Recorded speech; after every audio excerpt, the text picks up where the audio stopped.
الحمد لله رب العالمين،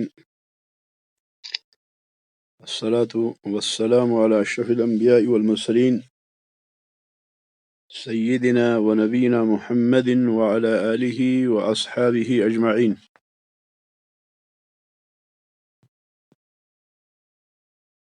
اللهم إنا نسألك علما نافعا وعملا متقبلا ورزقا طيبا.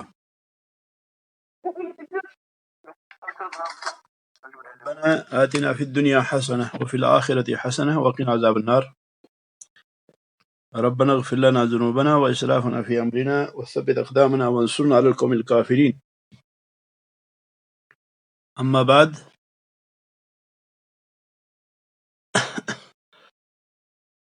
انشاءاللہ کل سے 7:15 بجے جو ہے درس ہوا کرے گا، کیونکہ کچھ ساتھیوں کا اصرار ہے کہ درس جو ہے وہ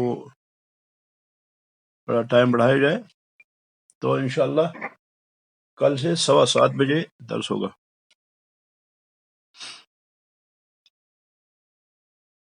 شیخ الاسلام محمد بن عبد الوہاب رحمۃ اللہ علیہ فرماتے ہیں، فَإِذَا تَحَقَّقْتَ أَنَّهُمْ مُقِرُّونَ بِهَذَا فَإِذَا تَحَقَّقْتَ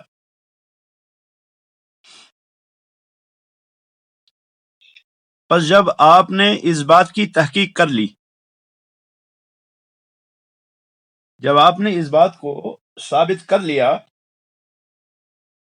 یا جب آپ نے اس بات کو ثابت دیکھ لیا، کیونکہ انہوں نے دلائل دی، قرآن کریم سے انہوں نے دلائل پیش کی، 2 آیات سورہ مومنون کی اور سورۃ یونس کی. تو سورۃ مومنون اور سورۃ یونس کی جو 2 آیات انہوں نے بطور دلیل پیش کی، تو کہتے ہیں پس جب آپ نے اس بات کو جان لیا، انہم مقرون بہذا، کہ وہ لوگ توحید ربوبیت کا اقرار کرتے تھے، وہ ربوبیت کو مانتے تھے، وہ کہتے تھے کہ اللہ رب العالمین رب ہے، اللہ رب العالمین خالق ہے، اللہ رب العالمین مالک ہے، اللہ رب العالمین مدبر ہے، اللہ رب العالمین کے ہاتھ میں ملکوت السماوات والارض ہے، یہ وہ مانتے تھے. تو اس کے باوجود کیا ہوا؟ وَلَمْ يُدْخِلْهُمْ فِي التَّوْحِيدِ الَّذِي دَعَاهُمْ إِلَيْهِ رسول اللہ صلی اللہ علیہ وسلم، لیکن اس اقرار نے، توحید ربوبیت کے اقرار نے، توحید الاسماء والصفات کے اقرار نے، توحید ربوبیت کے اقرار نے ان لوگوں کو اس توحید میں داخل نہیں کیا جس توحید کی دعوت ان کو رسول اللہ صلی اللہ علیہ وسلم دیتے تھے.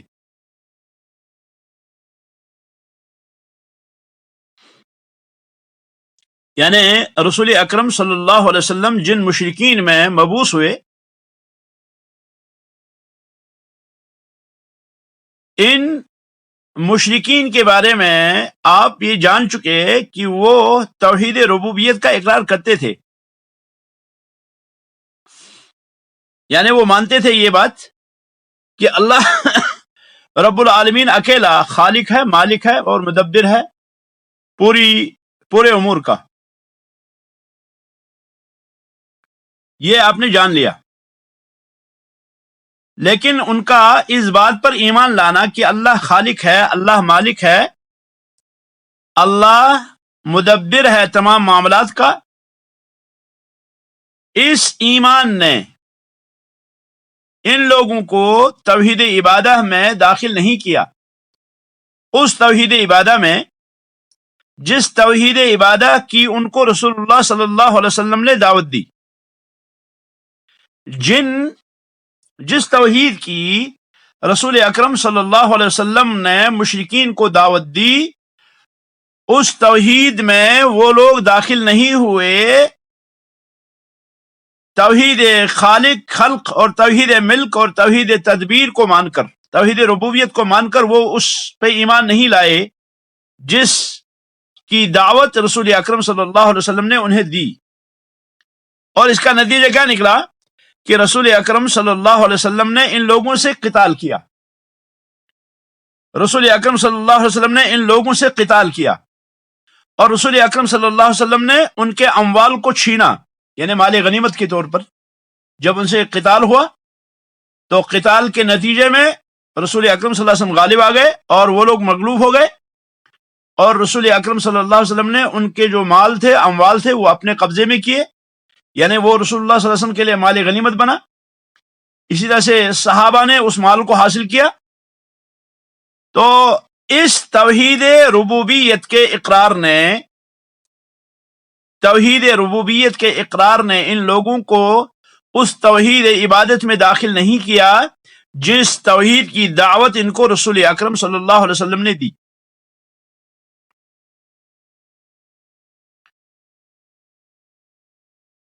تو نتیجہ کیا نکلا؟ کہتے ہیں وَعَرَفْتَ أَنَّ التَّوْحِيدَ الَّذِي جَحَدُوهُ هُوَ تَوْحِيدُ الْعِبَادَةِ، اور آپ کو یہ بھی پتا چلا کہ وہ توحید جس توحید کا مشرکین نے انکار کیا، وہ توحید جس توحید کا مشرکین نے انکار کیا، وہ توحید عبادہ تھا. وہ توحید عبادہ تھا.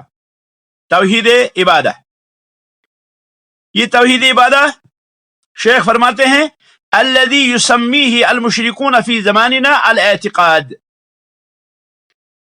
توحید عبادہ وہ کہ جس کو آج ہمارے زمانے کے مشرک اعتقاد کہتے ہیں،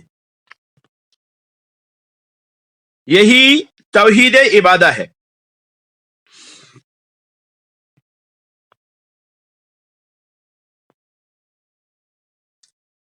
فرماتے ہیں شیخ کہ جس کو ہمارے زمانے کے مشرک اعتقاد کا نام دیتے ہیں.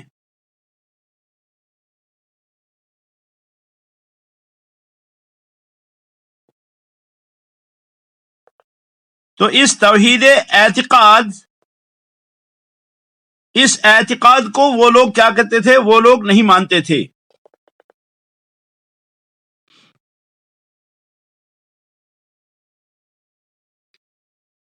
اس سے کیا پتہ چلے گا؟ اس سے پتہ چلے گا کہ جس بات کا ان لوگوں نے اقرار کیا تھا، جس بات کا ان لوگوں نے اقرار کیا تھا، جس بات کا مشرکین مکہ اقرار کرتے تھے، جس بات کو مشرکین مکہ مانتے تھے،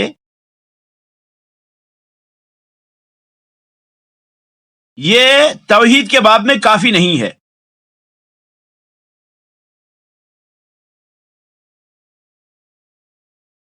بلکہ اسلام میں داخل ہونے کے لیے بھی کافی نہیں ہے. یہ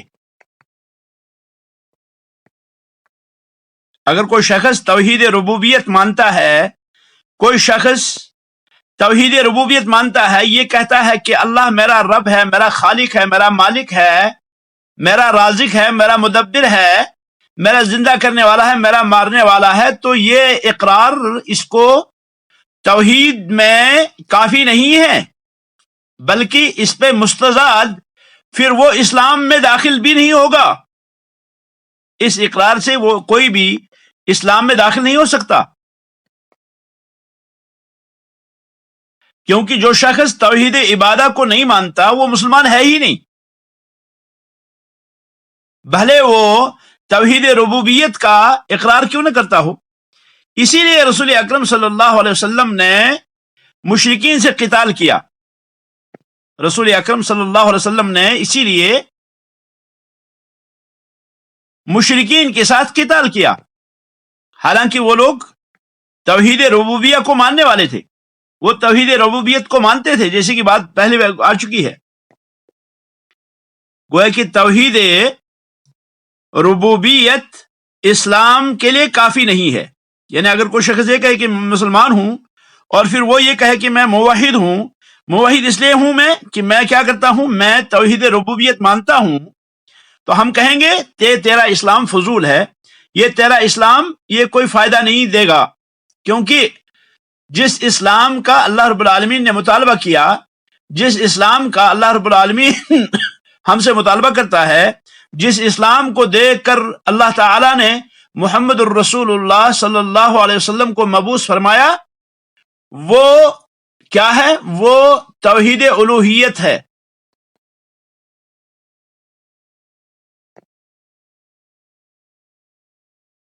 ساری احادیث پہ آپ غور کریں. حدیث کے اندر آتا ہے نبی علیہ السلام نے فرمایا امرت ان اقاتل الناس، امرت ان اقاتل الناس، مجھے حکم دیا گیا کہ میں لوگوں کے ساتھ قتال کروں، میں لوگوں کے ساتھ قتال کروں، مجھے اس بات کا حکم دیا گیا ہے. حتی یشہدوا ان لا الہ الا اللہ وان محمد رسول اللہ. متفق علیہ حدیث ہے کہ فرمایا رسول اکرم صلی اللہ علیہ وسلم نے مجھے لوگوں سے قتال کا حکم دیا گیا ہے یہاں تک کہ وہ اس بات کی گواہی دیں. کس بات کی؟ لا الہ الا اللہ. لا الہ، لا رب نہیں، لا خالق نہیں، لا مالک نہیں، لا رازق نہیں، لا مدبر نہیں، لا محی لا ممیت نہیں، لا موجود نہیں، بلکہ لا الہ. الہ یعنی معبود، نہیں ہے کوئی معبود، نہیں ہے کوئی معبود برحق. صرف معبود ہونا کافی نہیں بلکہ معبود برحق، نہیں ہے کوئی معبود برحق اللہ کے بغیر، اور یہ کہ محمد صلی اللہ علیہ وسلم اللہ کے رسول ہیں. فَإِذَا قَالُوهَا، جب لوگ اس بات کو کہیں، عَصَمُوا مِنِّي دِمَاءَهُمْ وَأَمْوَالَهُمْ إِلَّا بِحَقِّهَا وَحِسَابُهُمْ عَلَى اللَّهِ. فَإِذَا قَالُوهَا، جب لوگ یہ کلمہ کہیں، جب لوگ کہیں اشہد ان لا الہ الا اللہ وان محمد الرسول اللہ، عصموا منی، عصموا انہوں نے محفوظ کر لیا، انہوں نے بچا لیا مجھ سے،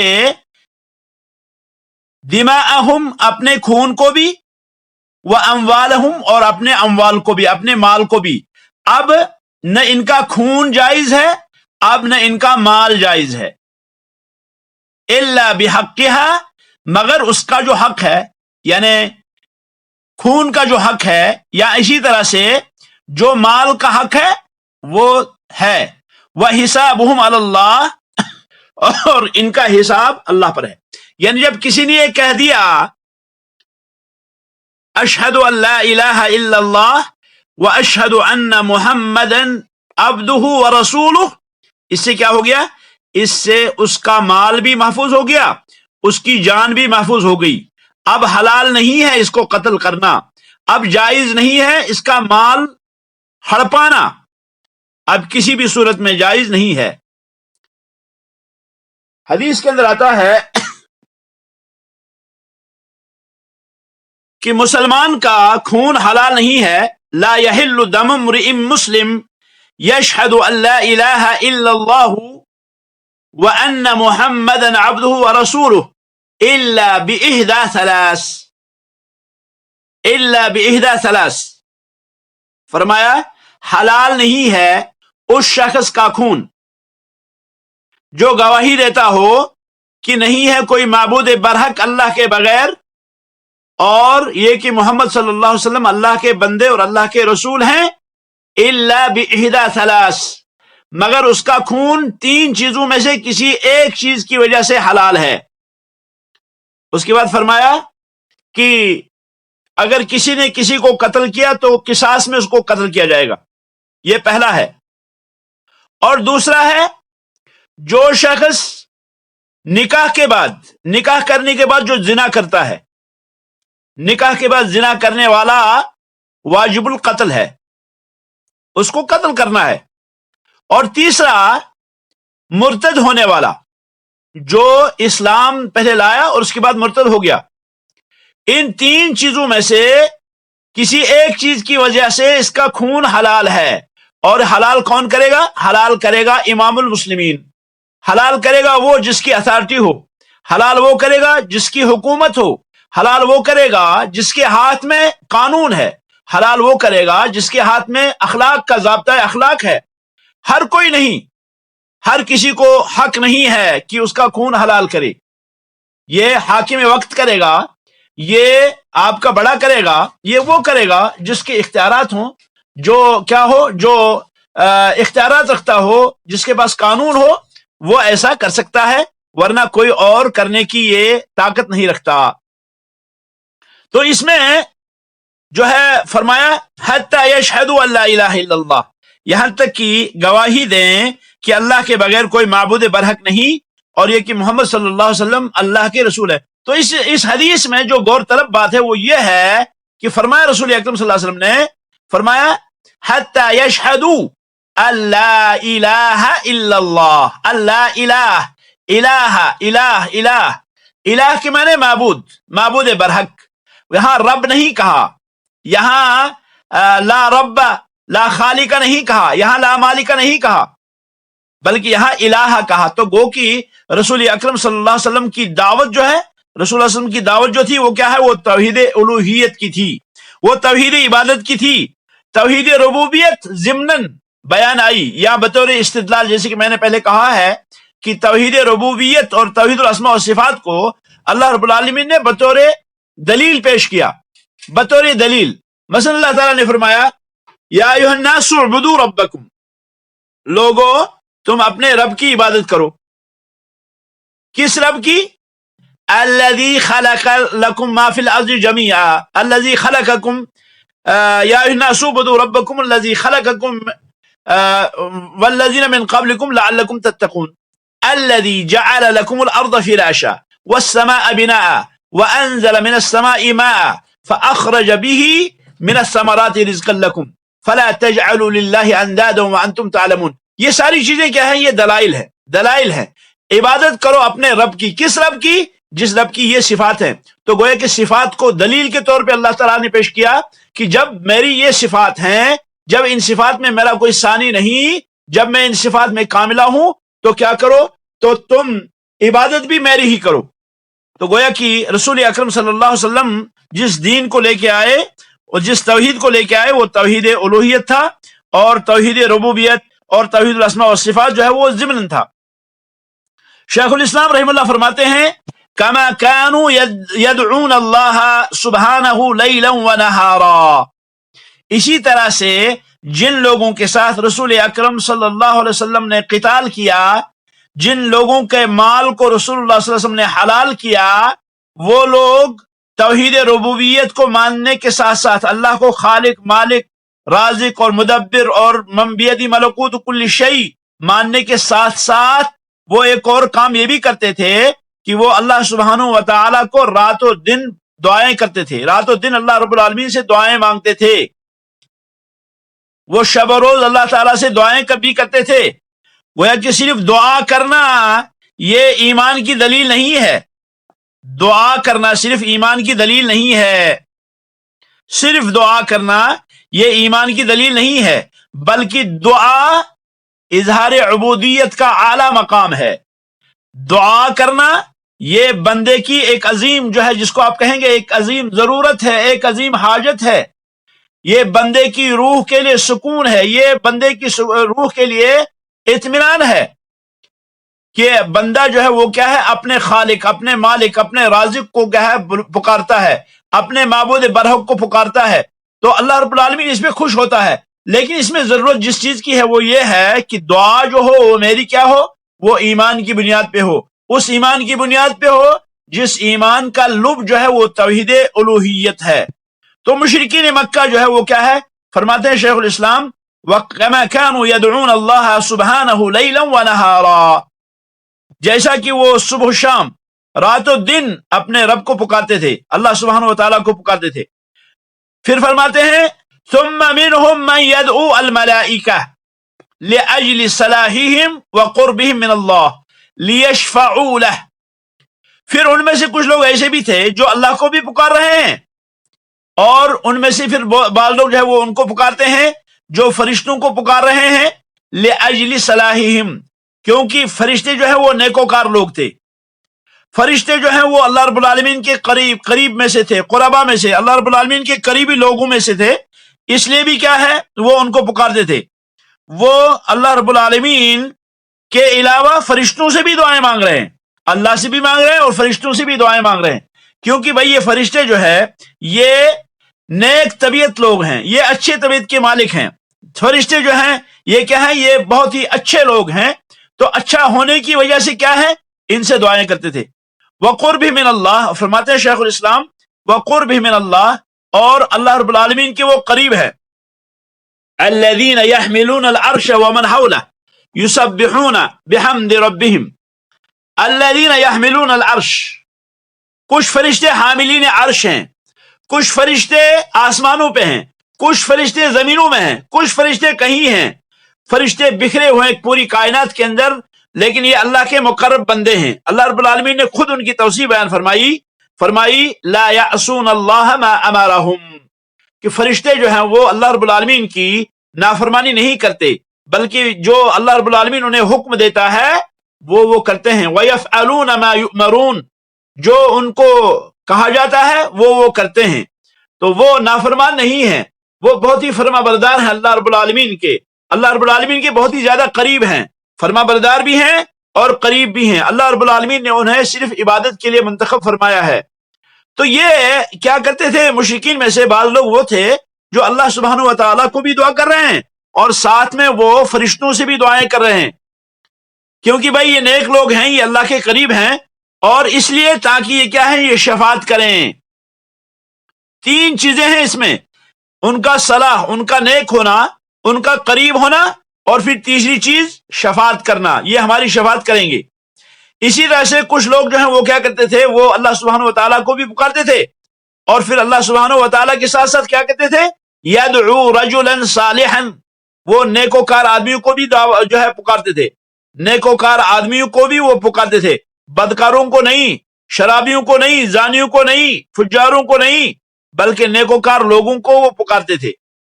مثلا اللاتی، مثلا لات، او نبیا مثل عیسیٰ، یا نبی کو پکارتے تھے مثلا عیسیٰ علیہ السلام۔ یعنی یہ مشرکین اللہ کی عبادت میں اللہ رب العالمین کو پکارتے تھے، جب ان کو پریشانی ہوتی تھی، تکلیف ہوتی تھی، تو وہ اللہ رب العالمین سے دعا کرتے تھے۔ اور کچھ لوگ ایسے تھے جو فرشتوں سے دعائیں مانگتے تھے، ان کا خیال تھا کہ یہ اللہ رب العالمین کے قریب ہیں اور لہٰذا یہ کیا ہے، یہ عبادت کے مستحق۔ اللہ رب العالمین کا قریب ہونا جو ہے یہ کیا ہے، یہ وہ ان کا خیال تھا کہ یہ اللہ کے قریب ہیں، لہٰذا ان کی بھی عبادت جائز ہے۔ یہ ان کی جہالت تھی، یہ ان کی لا علمی تھی، کیونکہ عبادت صرف اور صرف ایک اللہ وحدہ لا شریک کا حق ہے، عبادت اللہ کے علاوہ کسی اور کا حق نہیں ہے، عبادت صرف اللہ وحدہ لا شریک کا حق ہے، اور دعا کرنا، پکارنا، مانگنا یہ عبادت کی سب سے بڑی قسم ہے، یہ عبادت کی سب سے بڑی قسم ہے۔ اور بہت سے لوگ ایسے تھے جو لات کو پکارتے تھے۔ لات جو ہے یہ تشدید کے ساتھ اسم فاعل، لات تاکہ تشدید کے ساتھ، یہ لت سے ہے، لت، یہ لت یلتو لات، یعنی گھولنے والا، گھولنے والا، اس کے لفظی معنی ہے گھولنے والا۔ اور اصل اس کی یہ تھی کہ ایک آدمی تھا جو حجاج کے لیے ستو گھولا کرتا تھا، اس میں گھی ڈالتا تھا اور پھر حجاج کو وہ کھلاتا تھا۔ جب وہ مر گیا تو اس کی قبر پہ یہ لوگ جو ہے، ان لوگوں نے کیا ہے، ڈیرا ڈال دیا، اور پھر آہستہ آہستہ اس کی عبادت شروع ہو گئی، آہستہ آہستہ اس کو پکارنا شروع ہو گئے۔ اور کچھ لوگ ایسے تھے جو مسیح علیہ السلام کی عبادت کرتے تھے۔ مسیح علیہ السلام کی عبادت کیوں کرتے تھے؟ مسیح علیہ السلام کی، یعنی عیسیٰ مسیح علیہ السلام کی عبادت کرتے تھے۔ عبادت کی وجہ یہ تھی کہ وہ اللہ کی نشانیوں میں سے ایک نشانی تھے، وہ اللہ کی نشانیوں میں سے ایک نشانی تھے۔ بغیر باپ کے پیدا ہوئے اور بچپن میں انہوں نے باتیں کی، اور پھر قیامت سے پہلے وہ پھر آئیں گے، وہ قیامت کی نشانیوں میں سے بھی ایک نشانی ہے، ان کا وجود مبارک پورے کا پورا نشانی ہے، اللہ کی آیتوں میں سے ایک آیت ہے، اللہ کی نشانیوں میں سے ایک نشانی ہے مسیح عیسیٰ علیہ الصلوۃ والسلام۔ تو اب ان لوگوں نے کیا کیا؟ اب ان لوگوں نے کہا یہ ایک نشانی ہے اللہ کی نشانیوں میں سے، اس لیے کیا ہے، اس کی عبادت شروع ہو گئی۔ اور کچھ لوگ ایسے تھے ان میں سے جو اولیاء اللہ کی عبادت کرتے تھے، اولیاء اللہ کی عبادت کرتے تھے، کیونکہ ان کا خیال تھا کہ اولیاء اللہ اللہ کے قریب ہیں، یہ اللہ کے نیک بندے ہیں، اس لیے ہم ان کی عبادت کریں گے اور یہ ہمیں اللہ کے پاس شفاعت کریں گے۔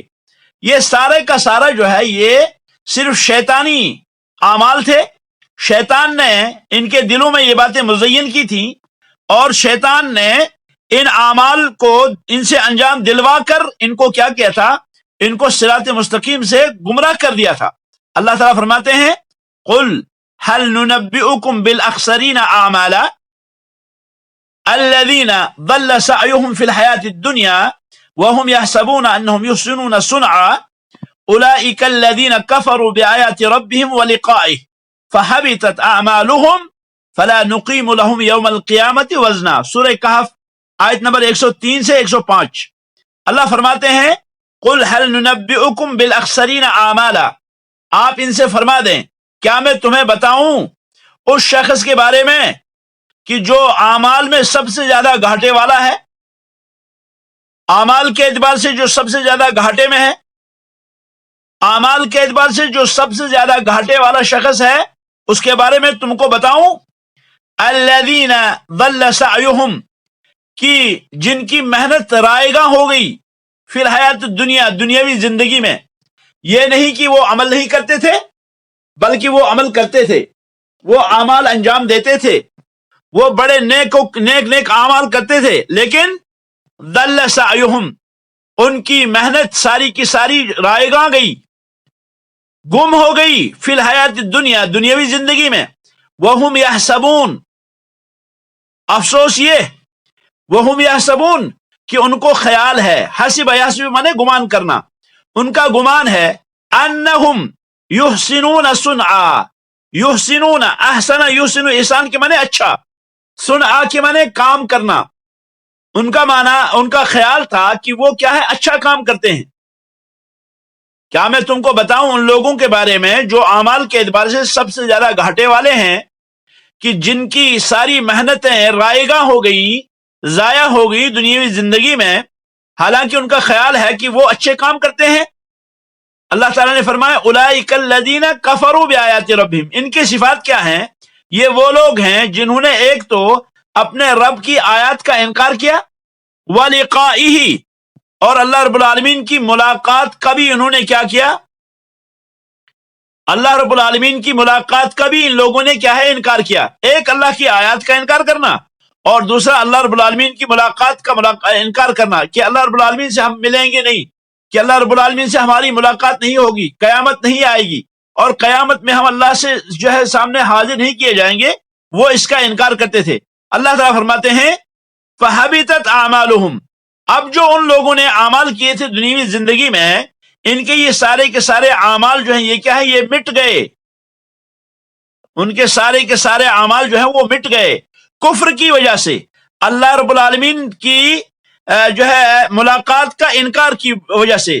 اللہ رب العالمین کی آیات اور اللہ رب العالمین کی ملاقات کا انکار کر کے ان لوگوں کے اعمال جو ہے وہ مٹ گئے، یعنی ان کے اعمال کے مٹنے کا سبب جو ہے وہ کیا ہے، وہ اللہ رب العالمین کی آیات کا انکار تھا، وہ اللہ رب العالمین سے ملنے کا انکار تھا، وہ اس بات کا انکار تھا کہ ہم قیامت کہاں آئے گی، قیامت نہیں آئے گی، قیامت کب آئے گی، یہ وہ ان کا خیال تھا کہ قیامت نہیں آئے گی، یہ بس جیسے کہتے تھے اذا متنا وکننا ترابا ائنا لمبعوثون وغیرہ وغیرہ جو ہے آیات ہیں جن میں یہ ہے کہ ان کے اعمال جو مٹ گئے، کیونکہ انہوں نے جو اعمال کیے، جو وہ اعمال کرتے تھے ان اعمال کا سبب کیا تھا؟ ان اعمال کا سبب یہ تھا، ان اعمال کے مٹنے کا سبب یہ تھا کہ انہوں نے اللہ رب العالمین کی آیات کا ایک تو انکار کیا، اور پھر اللہ رب العالمین کی ملاقات کا ان لوگوں نے انکار کیا۔ اللہ فرماتے ہیں فَلَا نُقِيمُ لَهُمْ يَوْمَ الْقِيَامَةِ وَزْنًا، تو قیامت کے دن ہم ان کا کوئی بھی وزن جو ہے قائم نہیں کریں گے۔ قیامت کے دن ان کے اعمال کا کوئی بھی وزن نہیں ہوگا۔ ان کے سارے اعمال جو ہیں یہ کیا ہے؟ یہ رائے گاہ ہوں گے، کیونکہ انہوں نے ایسے طریقے سے عبادت انجام دی جیسے نہ اللہ نے فرمائی اور نہ اللہ کے رسولوں نے فرمائی، تو اس لیے کیا ہے؟ ان کا کوئی وزن نہیں ہوگا قیامت کے دن۔ سورۃ کہف آیت نمبر 103 سے آیت نمبر 105۔ شیخ الاسلام رحمت اللہ علیہ، شیخ الاسلام محمد عبد الوہاب فرماتے ہیں کہ وہ لوگ جہاں وہ توحید ربوبیت کو مانتے تھے، وہیں وہ اللہ تعالیٰ سے دعائیں بھی کرتے تھے، اور اللہ تعالیٰ کے علاوہ اور لوگوں سے بھی جو ہے دعائیں کرتے تھے، بعض لوگ فرشتوں سے، اور بعض لوگ جو ہیں وہ کسی نیکوکار لوگوں سے، اور بعض لوگ نبیوں سے۔ گویا کہ اللہ کے علاوہ کسی اور سے دعا کرنا، کسی اور سے مانگنا، کسی اور کو پکارنا، یہ کیا ہے؟ یہ اللہ کو پسند نہیں ہے۔ چاہے جس کو ہم پکاریں وہ نبی کیوں نہ ہو، چاہے جس کو ہم پکاریں وہ کوئی نیک آدمی کیوں نہ ہو، چاہے جس کو ہم پکاریں وہ کوئی فرشتہ کیوں نہ ہو، چاہے وہ عیسیٰ علیہ السلام ہو یا کوئی اور پیغمبر ہو، اگر ہم نے اس کو اپنی مشکلات کے لیے پکارا تو یہ کیا ہے؟ یہ اللہ کو پسند نہیں ہے۔ یہ تو نبیوں کی بات ہوئی، ولیوں کی بات ہوئی۔ پھر آج کے معاشرے میں آپ دیکھتے ہیں کہ بہت سے لوگ کہتے ہیں امداد کن پیر ما امداد کن، بندگم آزاد کن یا شیخ سید عبد القادر جیلانی۔ امداد کن، وہ کہتے ہیں ہماری مدد کریں، از بندگم آزاد کن، اس دنیا کے اس غم سے ہمیں آزاد کر، یا شیخ سید عبد القادر جیلانی۔ تو یہ پکارنا بھی کیا ہے؟ یہ پکارنا بھی مشکلات میں پکارنا اور امداد کی طلب کرنا، یہ بھی کیا ہے؟ یہ بھی اسی زمرے میں آتا ہے۔ تو گویا کہ مشرکین بھی ایسا کرتے تھے، لیکن اس کے باوجود رسول اکرم صلی اللہ علیہ وسلم نے ان کے ساتھ قتال کیا۔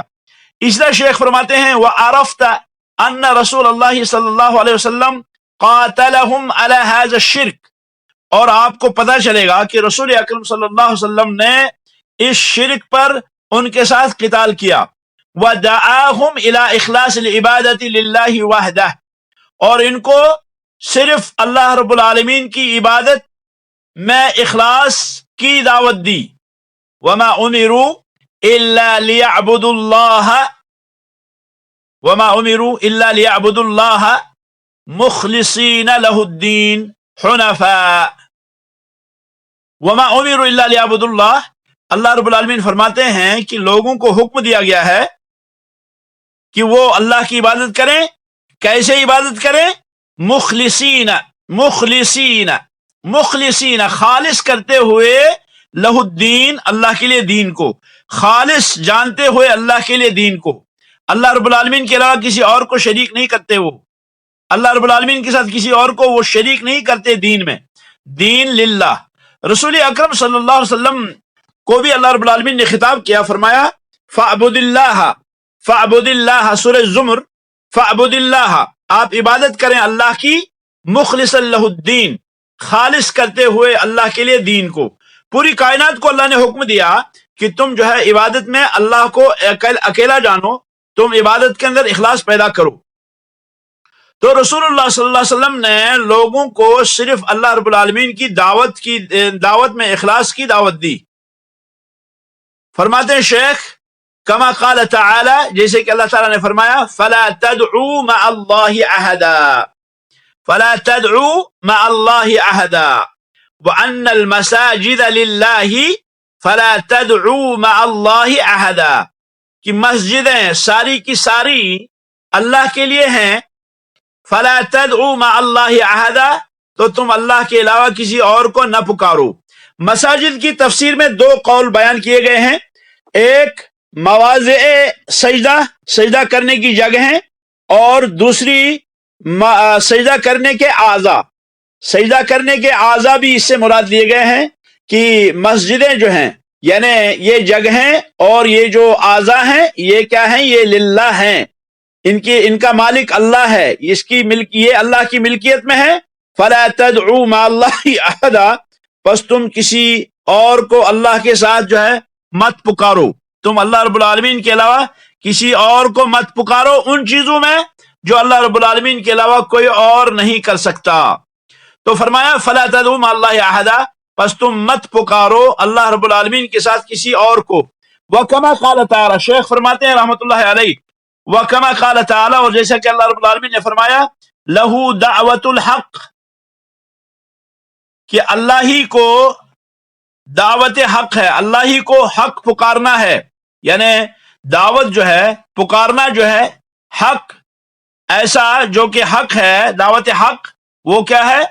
وہ اللہ ہی کا ہے، وہ اللہ ہی کو ہے، یعنی حقیقی طور اللہ ہی کو پکاریں گے ہم۔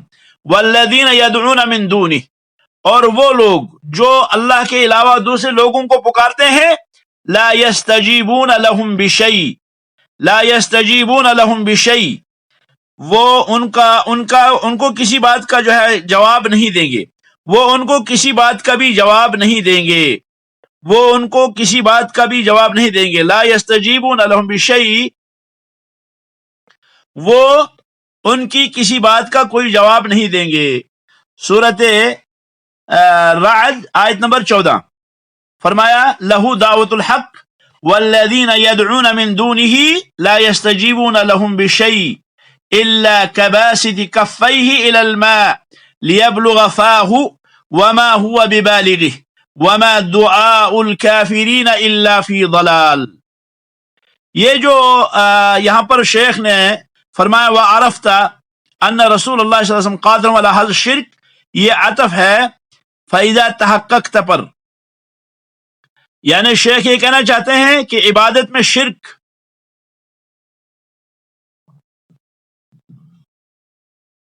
یہ ہے کہ لوگ کیا کرتے تھے، وہ اللہ کی بھی عبادت کرتے تھے اور اللہ کے علاوہ کسی اور کی بھی عبادت کرتے تھے، عبادت اللہ کی بھی کرتے تھے اور پھر اللہ کی عبادت میں وہ کسی اور کو بھی شریک ٹھہراتے تھے۔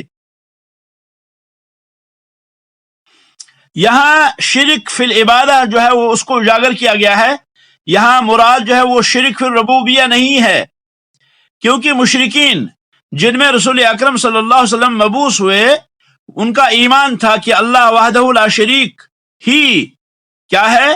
رب ہے، وہی پریشان حالوں کی دعاؤں کو سنتا ہے، اور وہی وہ ہے جو مشکلات کو دور کرتا ہے وغیرہ وغیرہ، یہ اعتقادات ان کے تھے، جیسا کہ اللہ رب العالمین نے ان کے بارے میں اقرار جو ہے بیان فرمایا ہے۔ تو نبی علیہ الصلوۃ والسلام نے ان سارے مشرکین سے قتال کیا جنہوں نے توحید عبادت کا اقرار نہیں کیا، ان کے خون کو حلال کیا رسول اکرم صلی اللہ علیہ وسلم نے، یعنی ان کو قتل کیا، ان کے ساتھ قتال کیا، ان کے اموال کو حلال کیا، یعنی ان کے اموال کو مال غنیمت کے طور پہ حاصل کیا،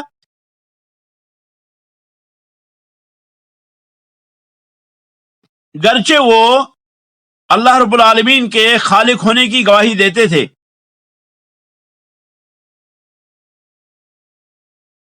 کیونکہ انہوں نے اللہ رب العالمین کی عبادت نہیں کی، انہوں نے اللہ رب العالمین کو عبادت میں ایک نہیں جانا، انہوں نے عبادت میں اخلاص نہیں کیا۔